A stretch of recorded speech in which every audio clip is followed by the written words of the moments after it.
It is getting really, really hot outside, and I think it might be the perfect time to dial things back, get in that cooling down autumn mood, and check out some spooky books for Summerween.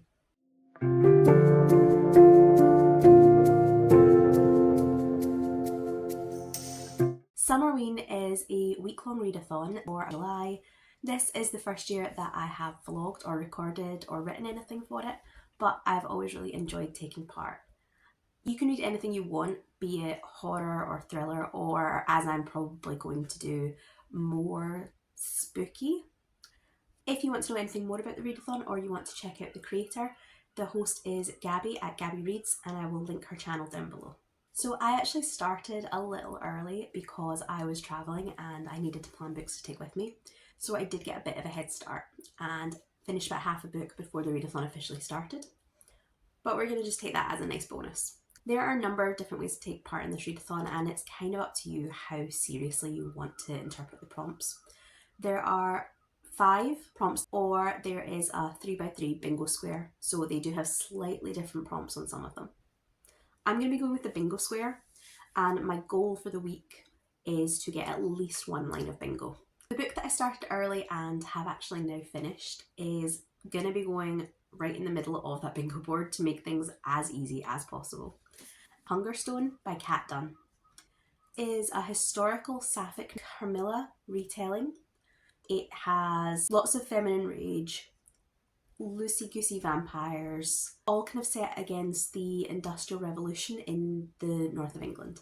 I actually read this one for part of a book club that I'm setting up with my friend, the Plot Luck podcast, and I'll be talking more about that obviously on that podcast episode, so I don't want to go into this in too much detail. This was my pick though, so I did have I don't want to say high expectations, I had quite complicated expectations. I was really hoping it would be a great one because I felt there was almost a responsibility for being the person that picked it.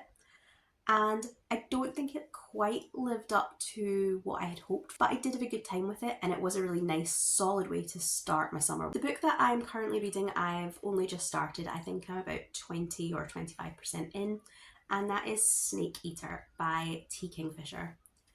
I'm a huge T. Kingfisher fan. There are plenty of books in her back catalogue I haven't picked up because she does have a massive back catalogue, but I've been reading T. Kingfisher since she was writing self-published dark fairy tale retellings.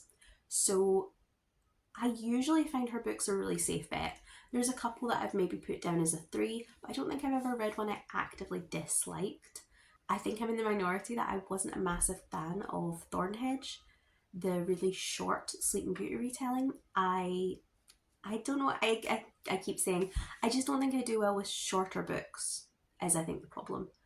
And Thornhedge just fell a little bit lacking for me. So Snake Eater looks to be, it's a short novel, but it is a full novel. So I'm hoping that that's going to be like a return to form and that I'm going to have a great time with it. It's set in a small desert town. We have our main character Selena and her dog, her best friend in the world, Copper, who are running away from Selena's, I'm not sure abusive at the moment. I definitely say he's controlling. He's definitely her controlling partner, ex-partner, because her mother's just died and she decides to get away, to restart her life, and she goes to live with her aunt who lives in this small desert town. They've been exchanging postcards for years, but they haven't spoken. And Selena sells everything she's got, she drops her job, she gets on a train and she goes out there to this tiny town called Quartz Creek. When Selena gets there though, she finds out that her aunt has actually passed away a year ago, and naturally she panics, she's stranded, she has no money to get back. But she finds that the town really look out for her and they suggest that she stays in her aunt's old house because no one else is using it. This is a historic town, so there's not a lot of technology, there's not a lot of kind of modern worldness. It gives the book quite an old world feeling, and I think it's quite a smart choice because it really fits that kind of desert, kind of eerie vibe that's going on. What I'm enjoying so far is that Selena is a kind of older main character, that thing that we don't tend to see as often. I think Kate T. Kingfisher does do quite often, probably like skewing all the stats for other writers. But Selena is in her mid-30s. The woman that she befriends who lives next door to her is Grandma Billy, who is a trans character in her, I think, 70s-ish. And then she also befriends kind of the local parish priest and a few other characters. But they tend to all be in their middle age, which I thought was really nice. And it did remind me a little bit of the Kingfisher's Hollow Places book, which is about a woman who, after divorce, goes back to help her injured, ailing uncle run his museum, and spooky shit happens. So yeah, we have Selena restarting her life after a really rough marriage or a really rough relationship, and she has all sorts of social anxiety, but she also has clearly spent years being gaslit. She's really, really unsure of herself. She doubts every conversation she has. She plans kind of speeches in her head for how she's going to talk to people so that she doesn't offend them or upset them or say something wrong. And you can see already how the way she's been treated in the past has affected her confidence and her personality. And obviously I'm hoping that over the course of the novel she's going to kind of gain some of that confidence back.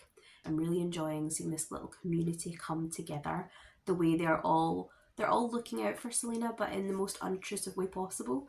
Kind of, oh, there just so happens to be a house setting free, and you know what, in this little community we struggle to keep people here because the kids all go off to the big cities, so you know, you'd be doing us a favour if you just stayed for a while.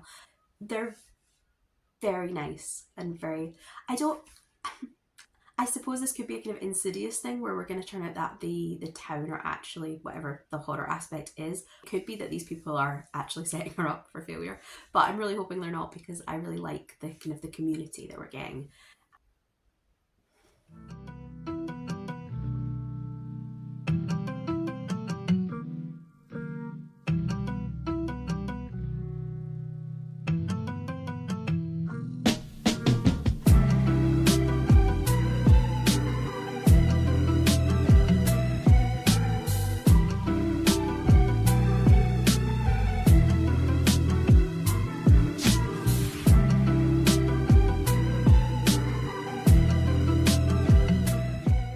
I just got to the 50% mark in Snake Eater, and something kind of fairly significant happened, so I felt like I should drop in and give you an update.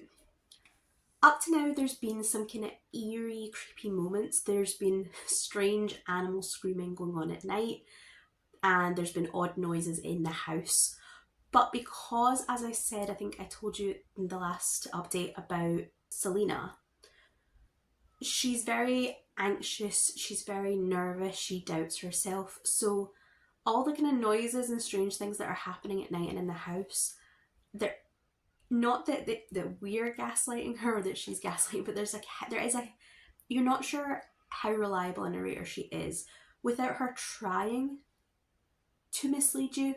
She very much could be like me, who jumps at shadows when she's on her own in the house. But then at this midpoint, the Snake Eater aspect of the book really comes in, and that's that she wakes up in the night, someone else in her bed with her, and it is the Snake Eater, the god of roadrunners, in a human form. And he has been in love with her grandmother in the past. He's very angry that her grandmother left him by dying, and he's kind of just decided that Selena would, you know, she's a descendant, she's inheriting the house, she should just slide into her grandmother's place, quite literally. The Snake Eater kind of leaves Selena some little dead snakes all over the place, and she bins them because you would.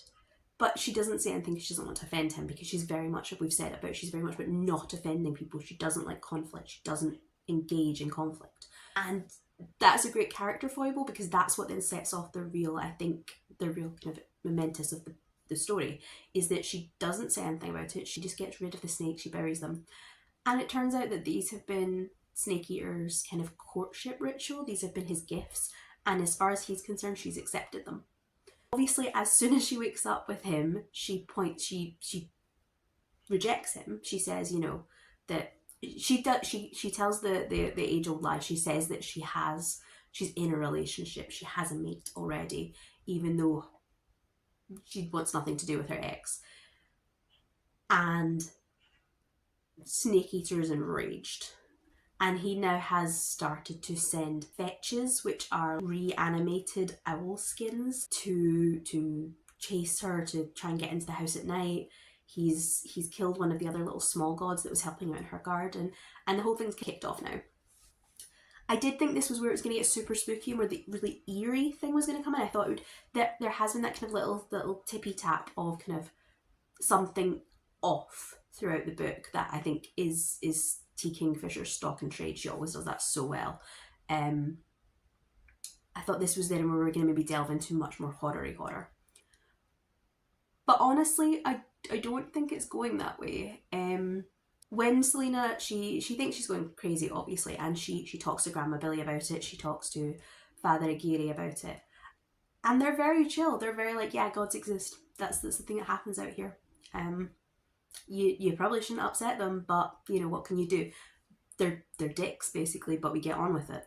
So the idea of gods existing in this world, or at least in this town, is very chill, and they're just like, how do we deal with the problem next? There are eerie kind of creatures, and there are like kind of slightly spooky moments, but it's all very just much something just not quite normal vibe, rather than outright scary, is where I am so far. I am really enjoying, though, the way it's looking at religion. There's lots of different aspects of religion, different ways of being religious in this book. We've seen more of Selena's mother through her kind of backstory, and I think she's meant to be kind of Protestant, but very, very staunch, very, very Bible bashy, holy roller type of thing. It's the devil's influence when Selena does something she doesn't like, or it's that she's going to hell when she has a boyfriend. You see then how, because of that controlling nature, Selena finds herself escaping with the partner she had just before the book starts, because he goes, oh, your mom's crazy.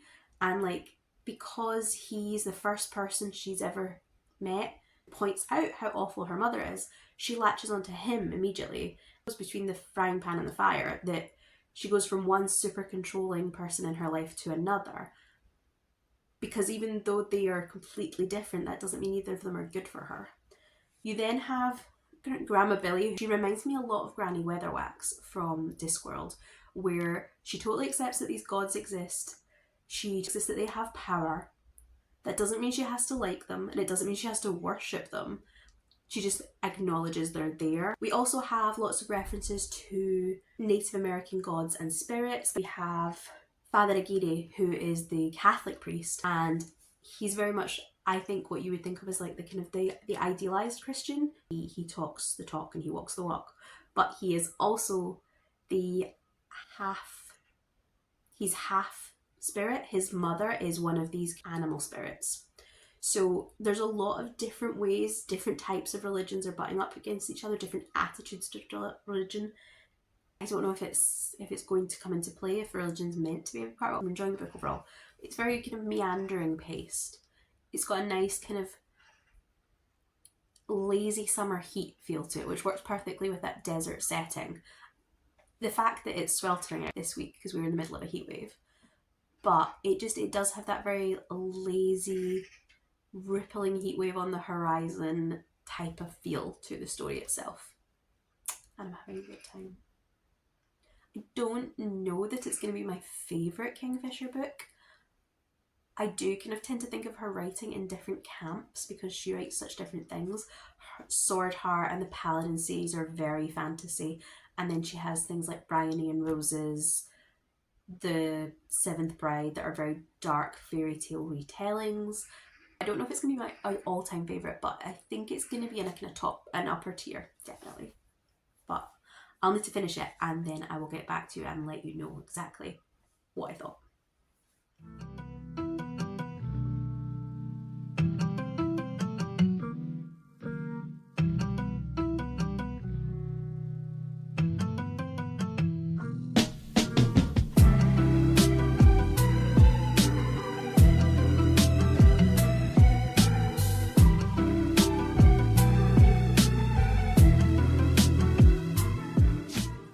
I have finished Snake Eater and I had a really good time with it. I don't think it's my favourite Kingfisher book, but I did enjoy it. I really did. It's definitely not her scariest book. It has a kind of eeriness. It has an eerie feel to it. It has a slightly, things are just off at certain moments. When Snake Eater is trying to kind of intimidate Selena after she rejects him, there's very much a kind of creepiness to it. The fetches and the idea of people trying to get into your own house. It does have a scary element there, but I definitely wouldn't say the book was scary or spooky even really. Maybe slightly eerie, but that would be as far as I would go. I wouldn't say it was cozy horror either. I do know that cozy horror is becoming a thing, and that's something that's getting bandied about as a term. But for me, this didn't feel cozy. It maybe felt like a kind of a quiet fantasy. The vibe is hard to explain, but I think my personal preference is still going to be to stick with that description I gave her in the midpoint. Like a lazy summer day where it's so hot, you can see the heat wave rippling, you can feel the baking heat coming off surfaces, and all you want to do is just lay about in sunbathe like a lizard. That is the vibe of this book, rather than cozy or whatever. I also think in relation to that, I had a look at reviews when I was wrapping up my progress on Goodreads, and most of the negative reviews there were points made, but most of the negative reviews, at least one of the things that they were not complaining, that sounds wrong, but one of the things that a lot of the negative reviews had in common was talking about this not being a horror, or it not being scary enough, it not being spooky enough, it not being frightening, it not being horror-y enough. I don't know where the ratings are going to be by the time you watch this video, obviously. I'm reading this as an arc in July for a book that is due out, I think, in October. So it's very early reviews and the rating might change massively. At the moment, it does have a pretty decent overall rating, but I can see a trend for the lower stars coming through. And if you're interested in the premise of this book, if the rating is low, I wouldn't let that put you off, as long as you know what you're going into. Because whoever has marketed it has done it a disservice. The horror label on it, I don't even know that I would go as far as dark fantasy, if I'm honest. I think that's the thing. Kingfisher writes work that is so Kingfisher. It's hard to categorise it as anything else. But if you've enjoyed Thornhedge, if you've enjoyed What Moves the Dead, if you've enjoyed Hollow Places, then this is going to be right up your alley. I did feel this had very successor of the Hollow Places, big to it. But the Hollow Places is a much scarier book than this one. There are scenes in the Hollow Places where that one scene is more frightening than this entire book. And I think labelling this as horror, while it does have some eerie moments, some creepy little, disjointed animals knocking at your door, I think labelling it as horror is setting up completely false expectations, and I think is going to really negatively impact how the book gets viewed. So if you know what you're getting into and you're interested in the thing, then don't let the ratings affect you, because I think that's going to be slightly misleading. That said, I really liked the book. I really liked some of the topics it handled. I think I talked about how it's a really interesting look at different religions. Also, when I described the way Snake Eater acts to being rejected, I hadn't really clocked, I don't think, the point that that's another theme really going through the book, because we have what's his name? I can't remember Selena's partner's name because he's unimportant. But I think it might be Winston or something like that. We'll call him Winston for this purpose. But to look at how Snake Eater deals with rejection, how Winston, who is this controlling human partner, deals with rejection. There's definitely a running theme through this of men and the way women have to act to avoid upsetting them when disagreeing with them, when rejecting them. I think I talked about how in that moment where there's been the misunderstanding between Snake Eater and Selena, she tries that, oh, I have a boyfriend, because she knows that the simple thing of I'm not interested isn't actually going to put him off. But as soon as she says she has a partner, he does back off. He's very, very angry about it, but he suddenly realizes she's serious. Whereas her just saying, oh, I didn't know they were courting gifts, I misunderstood, I'm actually sorry, I'm not interested, he can't accept that as an answer. When she says she has a partner, he doesn't respect her, he respects this other unknown male. And I think that's pretty common in modern dating. Kingfisher is definitely using that to kind of as an allegory, and it comes through again when Selena deals with her ex-partner. And again, you see that in the way that he talks to the other townspeople about Selena, the way he talks to Selena about Selena, and the different ways that they all have different attitudes towards that. So men and relationships and rejection are all really strong themes in this. And it was really nicely done because I actually didn't really clock it at first until it came back around. So it's not hitting you over the head, but looking back, that kind of theme definitely runs throughout.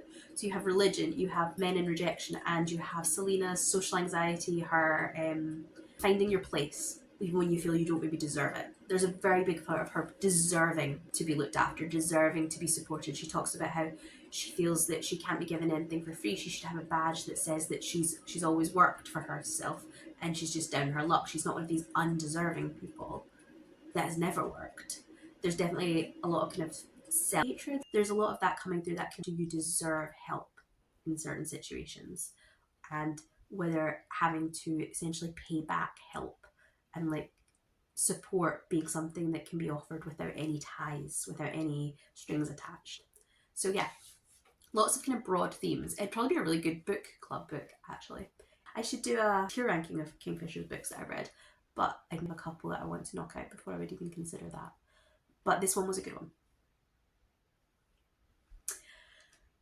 The next book I've picked up, I flitted about with a couple of different ones, but the next one I think I'm going to pick up. I read the first couple of, did I read the first full chapter? I've read a bit. I've read enough to decide that this is the one I'm going to go with, because I did flip between a couple. Is Thirsty by Lucy Lehane. I don't know much about it. I think it's a paranormal romance. I think it's going to be quite voicey, quite like quirky. I think it's going to go in more in the romance, like a rom-com kind of thing, but with werewolves. So I will get started on it and I will let you know once I have something to tell you.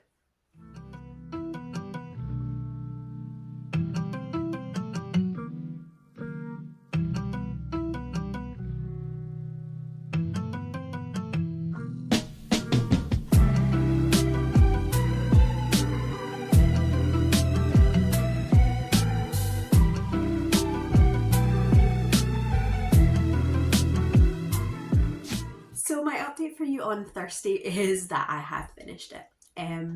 It was a gorgeous day yesterday. I was out in the garden and I read the whole thing. I really enjoyed this one. Again though, after doing Snake Eater, this is another book where I really feel like the blurb, the marketing is misselling it. So again, you might want to discard ratings and actually look at the reviews. So this one is modern world contemporary romance set in a world where supernatural creatures have recently come out of the closet. Vampires and werewolves and sirens and all sorts.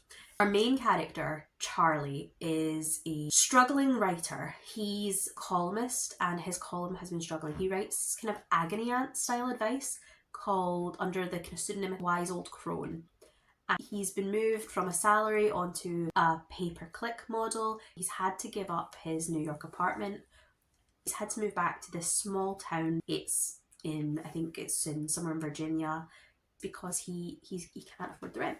One of the things his agent points out to him though is how supernatural, paranormal questions to the Agony Aunt have become more of a thing in recent years, as vampires and werewolves etc. are coming into the fore. People are starting to date them more. There are kind of these little cultural clashes, and he as an Agony Aunt is being asked more and more about them. However, he doesn't have any information about this world. He doesn't know anything about these creatures. He doesn't know anything about their social structure. He can't offer advice because he's very much, he does want to be helping people with this column. He's not just doing it for the money or the clicks. He does want to help people. So he's not angled into that. He goes home and he bumps into an old acquaintance, someone who used to date one of his friends, Lorenzo. And now that they're all out of the closet, he finds out that Lorenzo's actually a vampire. So Charlie comes up with this plan where he is going to get to know Lorenzo better. He's going to find out some basic paranormal, supernatural information from him. And he'll use that then to answer the advice column. From Lorenzo's point of view though, Charlie is the guy that told his girlfriend to break up with him 10 years ago. And he's not happy about that. So this is where the revenge part in that line comes, is that basically he says to Charlie that yes, he will help him, he will give him the thing bones, but in exchange Charlie has to do chores for him. And the idea of this is that he's going to get off, or he's going to enjoy humiliating Charlie. He's going to make him go get his laundry. He makes him arrange a plumber for a nighttime plumber, because apparently he can't do that. I think he makes Charlie sort out his license at the DMV. So I read the summary after I read the book. And that line about, a revenge plot, honestly, it took me a minute to remember where and in what way that was relevant. The revenge plot is so minor and so stupid, and even as a catalyst for them getting them to spend time together, it's those three little events. They happen in the space of maybe a chapter. Charlie does them without any problem, and Lorenzo's just like, oh well. It's very much just a catalyst to get this grumpy sunshine pairing into slightly forced proximity, so that they can then reluctantly, Lorenzo just starts inviting Charlie along to things. It's not a revenge story at all. And also the tone I was expecting, I think the tone that the book sets, or the sales pitch sets you up to expect, is kind of kooky and quirky, and it's not. It's not that it's not funny, but it's far more, it's a romance, and it's about seeing these different supernatural creatures and how they fit into this world. And it's fascinating. I've loved seeing all the different creatures we have. Obviously, Lorenzo's a vampire. We see how he's kind of come through different kind of time and how it affects the world. So we have that he's not a rich vampire for a change. He's living in the house of one of his descendants, and he essentially does odd jobs around the community. He feels like he's not part of anything because of that. He feels like he doesn't have a community. He does security at a werewolf cub kind of mixer. He pops along to the local demon bar to do odd things, and he doesn't really feel like he belongs. And it's through spending time with Charlie that Charlie's the one that points out that he's not part of any specific community, but he's the linking piece that kind of creates this broader supernatural community, and they could build something on that. And that's what I really enjoyed, was the community aspect, and seeing the kind of like different takes on these supernatural things. You have quite a fun look at werewolves and how they act as a pack when they're children, and how they become more like lone wolves as they get older. And you had the roommates, Lorenzo's roommates. One is half troll, one is a unicorn that has taken human form to come and experience the human world, and one is a woman that is like voluntarily possessed by a ghostly entity. And yeah, I enjoyed that aspect. You do get snippets of the questions that are being sent into Charlie. You have people, my succubus girlfriend doesn't get on with my mother, or I don't know how I'm meant to fuck my dragon boyfriend. Should I be doing it in dragon form? There's all the agony questions that come in, and you see him answer some of them, and you see just some of them come in as like obviously filler. Those are quite funny, and that I think is the kind of the comedy aspect. The main plot line that we are following with Lorenzo and Charlie, I wouldn't say is necessarily rom-commy. It's romance, yes, but I don't think there's a huge comedy element. I don't think it's laugh out loud funny. I really liked it, but it's not, I don't think, kind of zany hijinks that I again, looking at Goodreads reviews, a lot of early readers seem to expect.